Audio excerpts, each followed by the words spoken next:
এই আয়াতের দোয়াটা সবাই করবেন। বলেন সূরা বাকারা। কোন সূরা? 201 নম্বর আয়াত। কত নম্বর আয়াত? এমনকি নেককার বিবি, সুন্দরী বিবির জন্য এই দোয়াটা করতে পারেন। নেককার সুন্দরী দিনদার বিবির জন্য।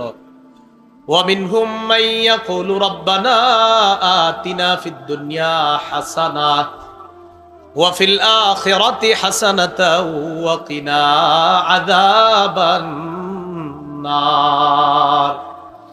যারা বলে আল্লাহ তুমি দুনিয়ার মধ্যে কল্যাণ দাও, আখিরাতেও কল্যাণ দাও, আর আমাদেরকে জাহান্নামের আযাব থেকে তুমি মুক্তি দিয়ে দাও, এই মানুষগুলা ভালো। যারা বলে আল্লাহ দুনিয়াতেও কল্যাণ দাও, আখিরাতেও কল্যাণ দাও, আর আমাদেরকে জাহান্নামের আযাব থেকে তুমি মুক্তি দিয়ে দাও, এরা খুব ভালো মানুষ। এরা দুনিয়াতেও আল্লাহর নিয়ামত ভোগ করবে, আর আখিরাতেও আল্লাহর দেওয়া পুরস্কার পেয়ে তারা জান্নাতি হবে। তাহলে শুধু দুনিয়া না, দুনিয়ার কল্যাণ আখিরাতের কল্যাণ উভয়টাই আল্লাহর কাছে চাওয়া লাগবে। এই জন্য বললাম, আমাদের দুনিয়াতে যাদের হালাল রিজিক দরকার, আমাদের যাদের নেককার বিবি দরকার, এমনকি ইবনে আব্বাস বলেন নেককার সুন্দরী বিবি, হাসানার ব্যাখ্যা হলো আল মারআতুস সালিহা, নেককার সুন্দরী বিবি, এটা হলো হাসানার ব্যাখ্যা। এটা যদি দুনিয়াতে কেউ চায়, আশা করা যায় আল্লাহ তার এই চাওয়াটা মঞ্জুর করবে। তাহলে শুধু দুনিয়া নাকি দুনিয়া আখেরাত উভয় জায়গার নিয়ামত আমরা চাই? দুনিয়া আখেরাত উভয় জায়গা। এবার দেখেন সূরা বাকারার 212 নম্বর আয়াতে আল্লাহ কি বলেন। হাফিজি কোরআন মাজিদ অনুযায়ী 2 নম্বর পারার 12 নম্বর পৃষ্ঠার একদম শুরুর লাইনটা আল্লাহ বলেন, যুয়িনা লিল্লাযীনা কাফারুল হায়াতুদ দুনিয়া ওয়া ইয়াসখারুনা মিনাল্লাযীনা আমানু। যারা কাফের তাদের জন্য পার্থিব জীবন সাজিয়ে দেওয়া হয়েছে, সুসজ্জিত করা হয়েছে। যারা কাফের তাদের জন্য পার্থিব জীবন সাজানো হয়েছে, সুসজ্জিত করা হয়েছে।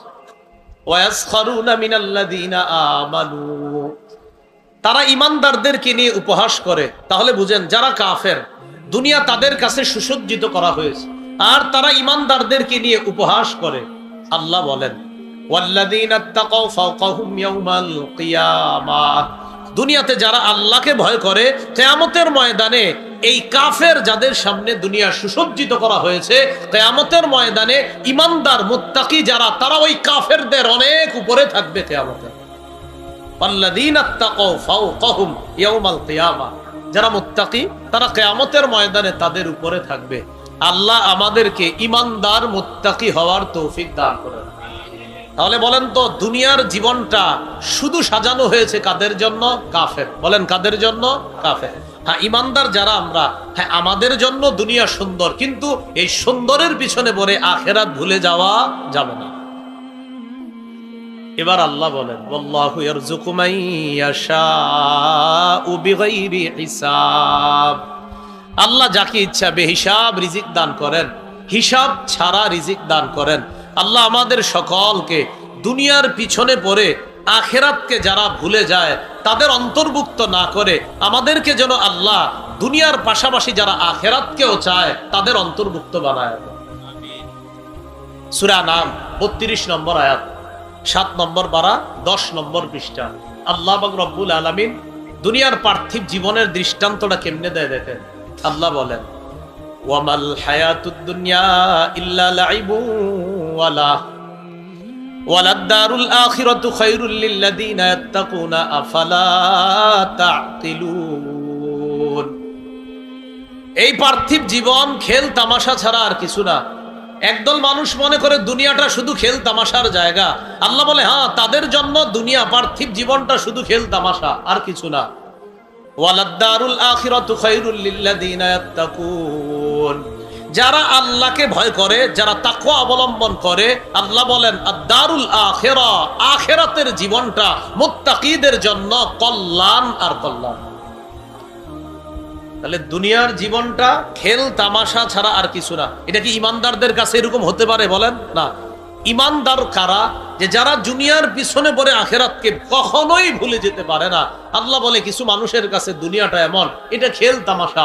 মানুষ মনে করে এখানে আসলাম তো কি হয়েছে, এখানে আসি, তার যে আরেকটা জগৎ আছে এটা নিয়ে তার কোনো চিন্তা নাই। তো আল্লাহ পাক রব্বুল আলামিন বলেন আফালা তাকিলুন, তোমরা কি বুঝো না? তাহলে বলেন তো দুনিয়া উত্তম না আখেরাত?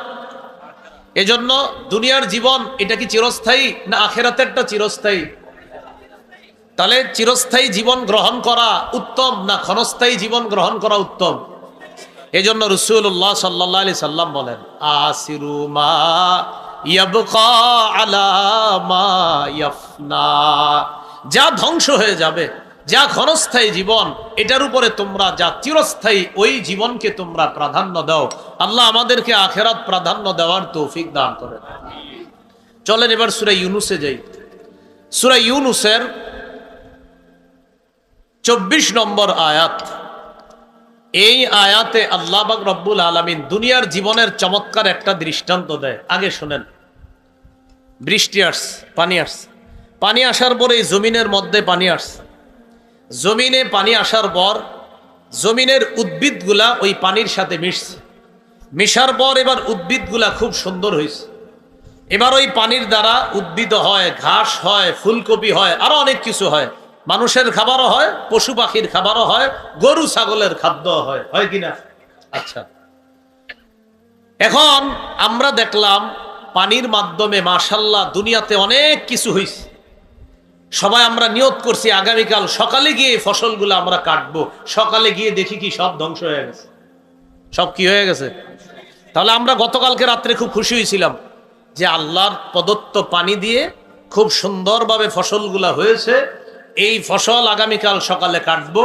সকালে কাটতে যখন গেলাম, গিয়ে দেখি এমন অবস্থা সবগুলা এইভাবে কাটা হয়ে ওখানে পড়ে আছে, কে যেন রাতের বেলা কেটে ফালায়া রাখছে।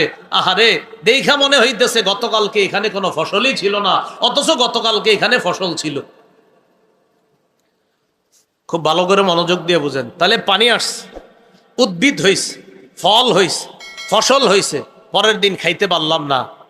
আল্লাহ পাক রব্বুল আলামিন বলেন দুনিয়াটা এমন, তোমার কাছে মনে হবে ওটা করব, ওটা করব, সব করব, মারা যাইবা শেষ। আমাদের কি সত্যি সত্যি এমন মনে হয় না যে আগামীকাল 5 বছর মেয়াদে একটা জিনিস কিনছি, তো এটা কেন কিনছেন? 5 বছর পরে কিছু একটা করব। আপনি 5 বছর আসার আগেই মারা গেছেন। আল্লাহ বলে এটাই দুনিয়ার জীবন। তো এবার দেখেন কি বলে আল্লাহ, ইন্নামা মাসালুল হায়াতিদ দুনিয়া কামা ইন আনজালনাহু মিনাস সামা, পার্থিব জীবনের দৃষ্টান্ত হলো কামা ইন, পানির মতো, আনজালনাহু মিনাস সামা, যেই পানি আমি আসমান থেকে নাজিল করলাম। ফাখতালাতা বিহি নাবাতুল আরদ, এই পানির সাথে উদ্ভিদ মিশ্রিত হয়েছে হওয়ার পর মিম্মা ইয়াকুলুন নাস ওয়াল আনআম, পানির সাথে উদ্ভিদ মিশ্রিত হওয়ার পর ফল হয়ে ফসল হয়, উৎপন্ন হয়। মিম্মা ইয়াকুলুন নাস ওয়াল আনআম, যে জিনিসগুলা মানুষও খায়, গবাদি পশু খায়, চতুষ্পদ জন্তু খায়।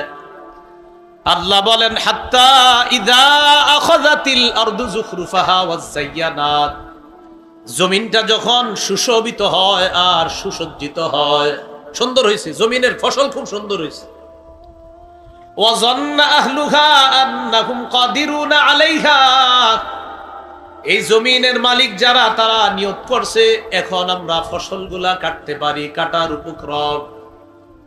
আল্লাহ বলেন আতাহা আমরুনা লাইলান আও নাহারা, রাতের বেলা আমার পক্ষ থেকে হুকুম আসছে, গজব আসছে, আসার পর ওই ফসল ধ্বংস হয়ে গেছে। ফাজআলনাহা হাসিদান কাআল্লাম তাগনা বিল আমস, আমি এই ফসলকে করে দিলাম কর্তিত ফসলের মতো। কালকেই মানুষগুলা দেখছে, আহারে এখানে কত সুন্দর ফসল, ফাজআলনাহা হাসিদা, আমি কাটার ফসলের মতো বানায় দিছি। মানুষগুলা কত আনন্দ নিয়ে আসছে এগুলা কাটবে, আয়সা দেখে সব কাটা ধ্বংস হয়ে গেছে, কে যেন নষ্ট করে ফেলছে। এখন মনে হচ্ছে কি জানেন, কাআল্লাম তাগনা বিল আমস, গতকালকে এখানে কোনো ফসলই ছিল না। গতকালকে কি ছিল না? কোনো ফসলই ছিল না। তো আল্লাহ বলে দুনিয়ার জীবনটা এমন, তোমার আজকে মনে হবে এটা সেটা অনেক কিছু করবা, তুমি একটু পরে মারা যাইবা, আগামীকাল মানুষ দেখবে তুমি দুনিয়াতেই নাই। তো আল্লাহ বলেন দুনিয়ার জীবনটা এমন পানির মতো, যেই পানি আমি আসমান থেকে নাজিল করলাম, ফাখতালাত বিহি নাবাতুল আরদ, ওই পানির সাথে উদ্ভিদ মিশ্রিত হয়েছে, হওয়ার পর এটা সুন্দর হয়েছে। হাত্তা ইদা আখাযাতিল আরদু যুখরুফাহা ওয়া যায়্যানাত, জমিন সুশোভিত হয়েছে, সুসজ্জিত হয়েছে, দেখতে অনেক সুন্দর। ওয়াজান্না আহলুহা, জমিনের মালিকরা মনে করলো আন্নাহুম কাদিরুনা আলাইহা, এই উৎপন্ন ফসলগুলা এখন কাটার উপক্রম, আমরা চাইলেই কাটতে পারি। যেই মাত্র তারা কাটতে গেছে, এর আগেই আতাহা আমরুনা লাইলা, রাতে আও নাহার, অথবা দিনে আমার পক্ষ থেকে হুকুম আইসা ফসল সব ধ্বংস করে দিছে। এবার মানুষগুলো আইসা মনে হইতেছে কাল্লাম তাগনাবিল আমস, এখানে গতকালকে কোনো ফসলই ছিল না। আল্লাহ বলেন দুনিয়ার জীবনটা এমন, তোমার কাছে মনে হবে অনেক কিছু, হঠাৎ তুমি শেষ, দুনিয়া শেষ।